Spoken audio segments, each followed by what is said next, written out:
For 5 years, the account served only one purpose. Each month, part of my paycheck went into it. Sometimes it was a small amount, sometimes a larger one, depending on what my expenses looked like that month. But it kept growing.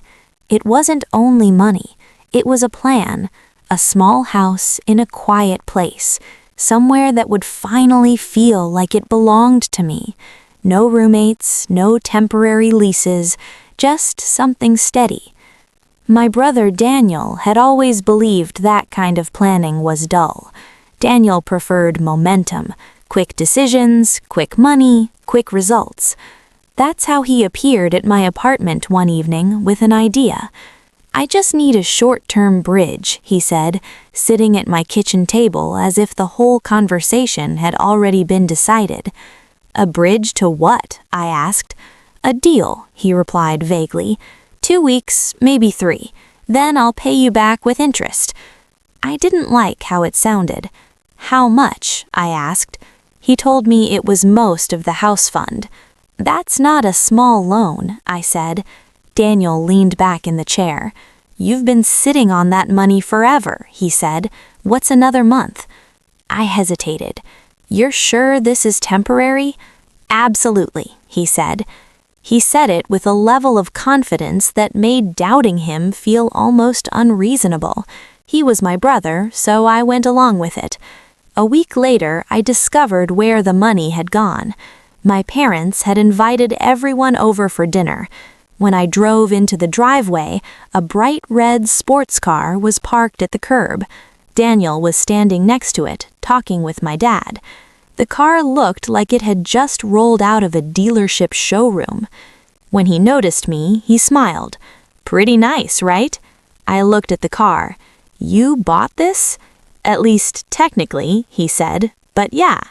My stomach tightened, thinking about the money I had given him. He shrugged. "It helped." I stepped a little closer. "You said it was for a deal." "It is," he replied. "Image matters in business." My dad chuckled softly, clearly impressed. "Successful people invest in presentation," he said. I looked back at Daniel. "That money was my house fund." He waved his hand as if it didn't matter. "You don't need a house yet," he said. Then he smiled. "Just be patient." The conversation stopped there, not because I agreed, but because I realized arguing at that table wouldn't change anything. Everyone had already decided it wasn't a serious issue, so I stopped bringing it up. 2-3 days later, I began making calls.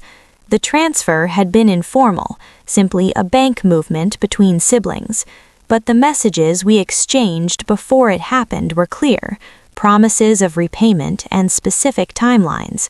It wasn't enough for a dramatic lawsuit, but it was enough for something else. A formal loan agreement drafted afterward, referencing the earlier communication. I sent it to him. No threats, no emotional wording, just paperwork. At first, he ignored it. Then the follow-up notices began arriving, not from me, but from the institutions connected to the sports car. When Daniel leased the car, he had used my transfer as proof of liquidity, which meant the financial trail suddenly mattered a lot. A week after the family dinner, Daniel knocked on my door. The sports car was still outside, but he didn't look as confident as before. "You're making this way bigger than it needs to be," he said. When I opened the door, I stepped aside and let him come in. "You promised to pay it back," I said. "I will," he replied quickly. "When?" He didn't answer right away. "That's what the paperwork is for," I said. He sat down heavily on the couch. "You actually filed this." "I documented it." He rubbed his face.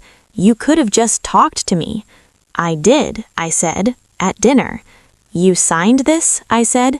"Then we can work out a repayment schedule." He looked at the document for a long moment before finally picking up the pen. The sports car remained outside, but for the first time since he had bought it, Daniel looked like he truly understood what it had cost him.